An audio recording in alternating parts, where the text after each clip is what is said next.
আজ থেকে ঠিক 6 মাস আগে যে লোকটাকে চোখে দেখা না দেখেই রিজেক্ট করেছিলাম, শুধুমাত্র সে ডিফেন্স চাকরি করে বলে, আজ বাগাহাটে একটা কালো কুকুরের তাড়া খেয়ে প্রাণ বাঁচাতেই সেই লোকেরই শার্টের কলার খামচে ধরে ক্রাশ খেলাম। আমার নাম প্রাণেশা, এবার অনার্স 2য় বর্ষের ছাত্রী। ছোটবেলা থেকেই আর্মি, নেভি বা যে কোনো ডিফেন্সের লোকদের প্রতি আমার অ্যালার্জি শতভাগ, কারণ এদের জীবন চলে স্কেলের মাপে, প্যারেডের তালে আর ঘড়ির কাঁটায়। আমার মতো এদের মধ্যে কোনো প্রেম নেই, আছে শুধু অতিরিক্ত নিয়ম কানুনের জাতাকল আর কথায় কথায় মিলিটারির মেজাজ দেখানো। তাই 6 মাসের আগে যখন আমার দুলাভাই অনিক তার এক ক্লোজ ফ্রেন্ড সেনাবাহিনী মেজরের বিয়ের প্রস্তাব আমার জন্য এনেছিল, আমি কোনো কিছু না ভেবেই নাকের জল চোখের জল এক করে রিজেক্ট মেরেছিলাম।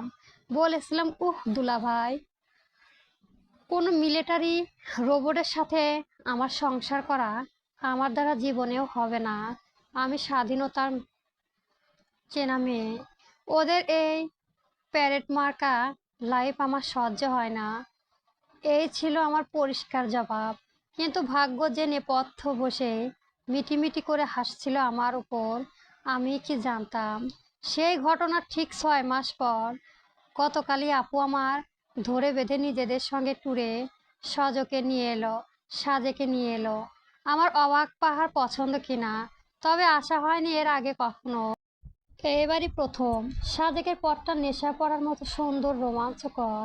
রাঙামাটি বাগাহাট স্প্যান ক্যাম্পে পৌঁছাতে পর সব পর্যটকদের গাড়ি আটকে দেওয়া হয়। সকালে আর বিকেলে সেনা ক্যাম্প থেকে সেনাবাহিনী জিপ আর পুলিশের করা এসকোর্টে আমরা বাগাহাট ক্যাম্পে পৌঁছালাম সকাল 9টার দিকে। তখন সকালে রোদ ঝলমল করছে, পাহাড়ি বাতাস বেশ ঠান্ডা। সেনা ক্যাম্পের গেটের সামনে পারমিশন নেওয়ার জন্য ডজন ডজন মাইক্রোস্কোবান চন্দনের গাড়ি আর জিপের 1 কিলোমিটার লম্বা কাতর। আমাদের গাড়িতে মোট 4জন প্রাণী, আমি, আমার বড় আপু, আমার দুলাভাই আর ওদের 5 বছরের এক আইটেম বম্বল রিজু। পারমিশনের দীর্ঘ লাইনে গাড়ি আটকে থাকায় দুলাভাই আর আপুর সুযোগ বুঝে একটু পাহাড়ি হাওয়া খেতে বেরিয়েছে। গাড়িতে আমি আর রিজু বসা। রিজু ফোনে কার্টুন দেখছে,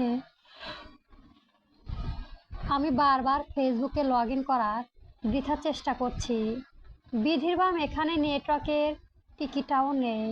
রিজু ফোন রেখে লাফিয়ে উঠল, তখন আমাকে হিসু করাতে নিয়ে চলো। পেটে একদম হিসু প্রেশার কুকারের মতো শিশি মারছে, এখনই ফুস করে ফেটে যাবে। আমি মাথায় হাত দিয়ে বসলাম, এখন এই আইটেম বোমাটাকে হিসু করাতে কোথায় নিয়ে যাব? গাড়ি জানালা খুলে আপু দুলাভাইকে খুঁজলাম, পেলাম না কোথাও। এরা কোন চিপায় গিয়ে প্রেম করছে কে জানে। বাধ্য হয়ে গাড়ির দরজা খুলে রিজু নিচে নিয়ে নামলাম। ওর গাছের চিপায় করবে।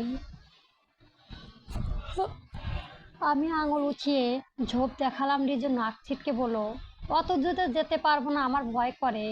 ওখানে যদি পোকা আমার পায়ে ওঠে। আমাদের গাড়ির ঠিক 10 হাত সামনে সেনাবাহিনী একটা বিশাল জিপ থামালো। ওটা এসকর্ট টিমের ভিআইপি কমান্ডিং গাড়ি। রিজু দৌড়ে গিয়ে সোজা সেই জিপের বিশাল এক চাকায় পেছনে দাঁড়ালো। প্যান্টের চেইন খোলার উদ্যোগে নিতেই আমি চেঁচিয়ে ডাকলাম, আরে রিজু থাম, ওটা মিলিটারি জিপ, তোকে সোজা ডাইরেক্ট বর্ডারে চালান করে দেবে। আমি আটকে উঠে দৌড়ে গেলাম ওকে থামাতে।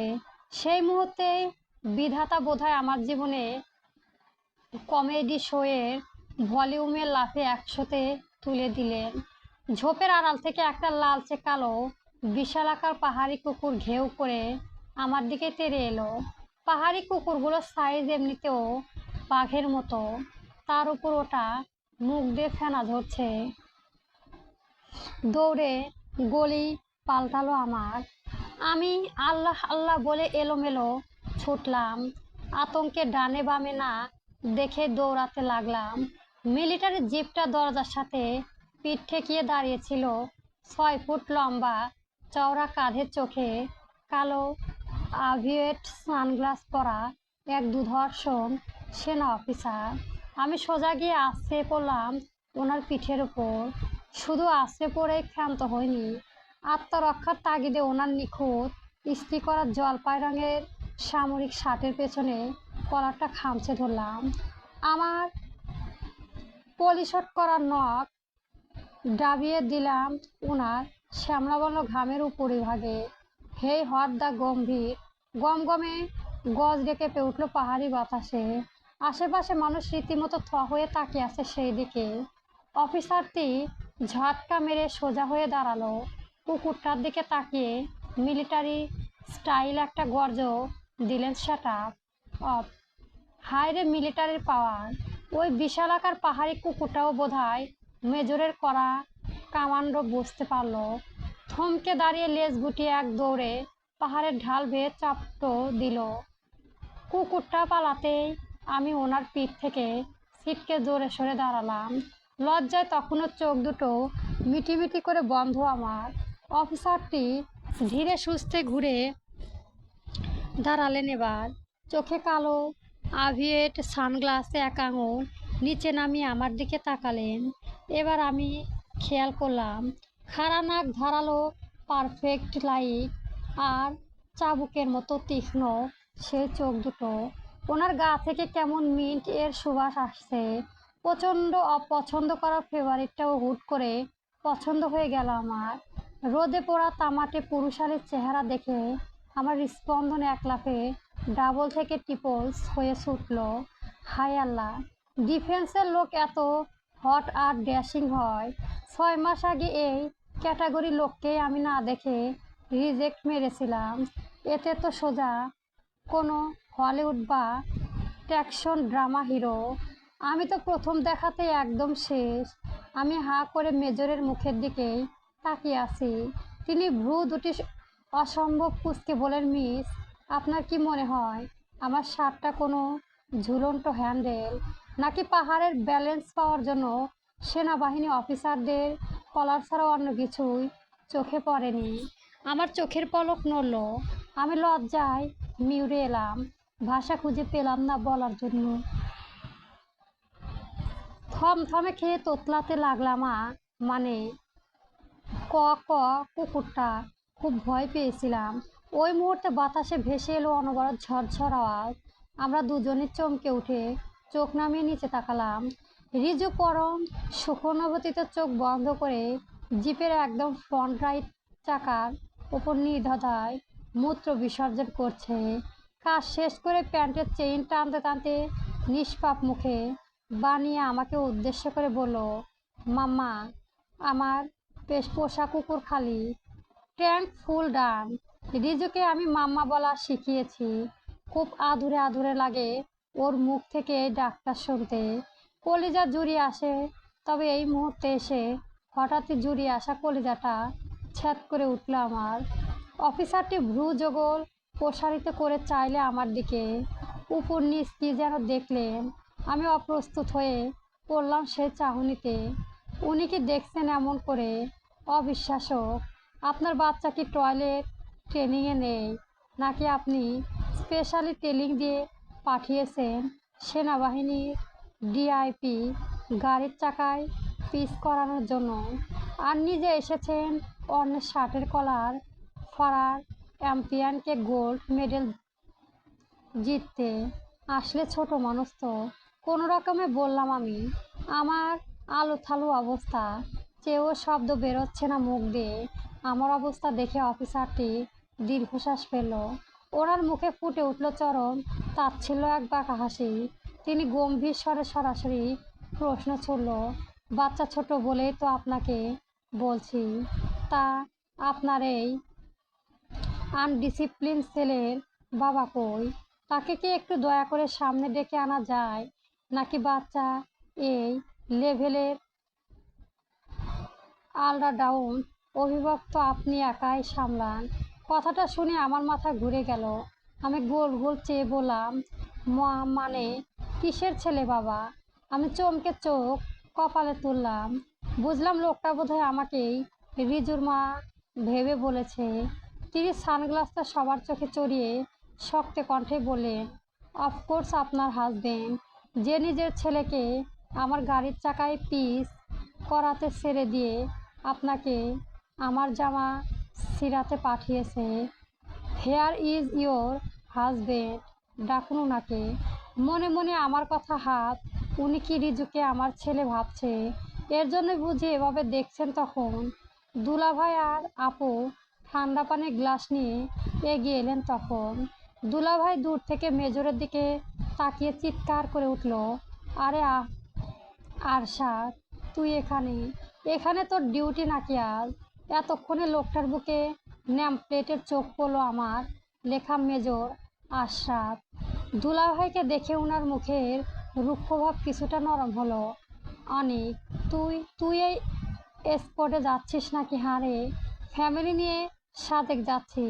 দুলাভাই এগিয়ে এসে ওনার সাথে কর্মদর করলো, কোলাকুলি করলো। এ পর্যায়ে তো ঠিকই ছিল সবটা, যতক্ষণ পর্যন্ত দুলাভাই আমার দিকে তাকিয়ে বলতে লাগলেন, প্রাণও, আয় পরিচয় করিয়ে দিই, এ হলো আমার ফ্রেন্ড মেজর আরশাদ। মনে আছে 6 মাস আগে যার বিয়ের প্রপোজাল তোকে দিয়েছিলাম, আর তুই ডিরেক্ট না করে দিয়েছিলি, বলেছিলি না আমি আর্মি মামুনি করা মেজর আর প্যারাগ্রাফ তো সহ্য হয় না, এটাই সেই মেজর।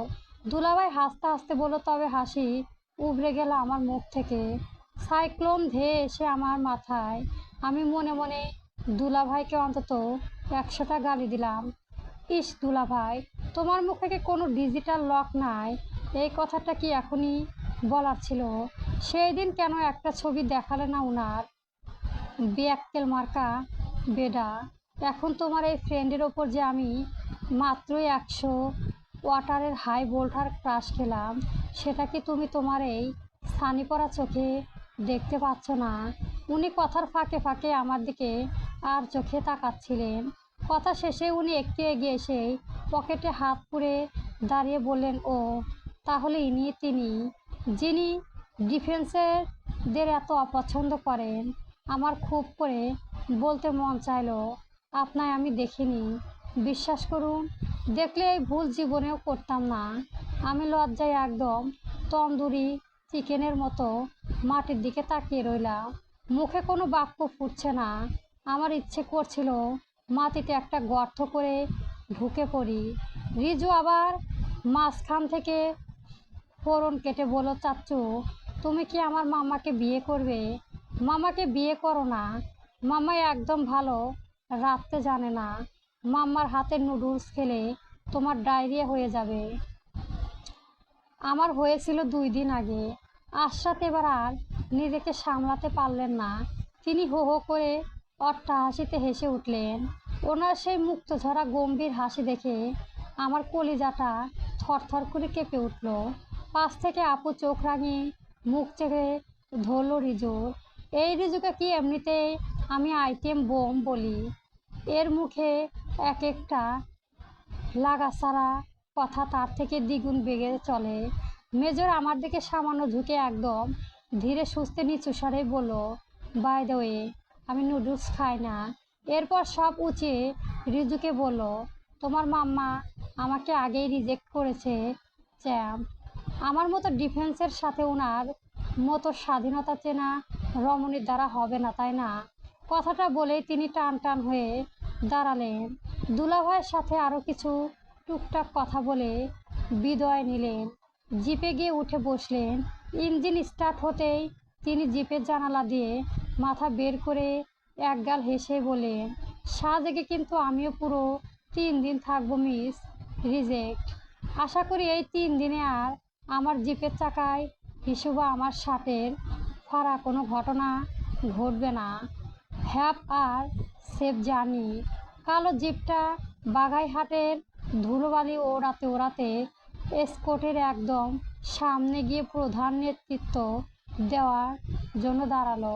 আমি বোকার মতো দাঁড়িয়ে রইলাম, মনে মনে দোয়া চাইলাম, হে আল্লাহ, সাজেক পৌঁছানোর আগে আমার এই অপদার্থ কপালটাকে একটু রিফ্রেশ করে দাও, নতুবা এই মেজরে ক্রাশে পড়ে পাহাড়ে গিয়ে নির্ঘাত আত্মবিসর্জন দেব।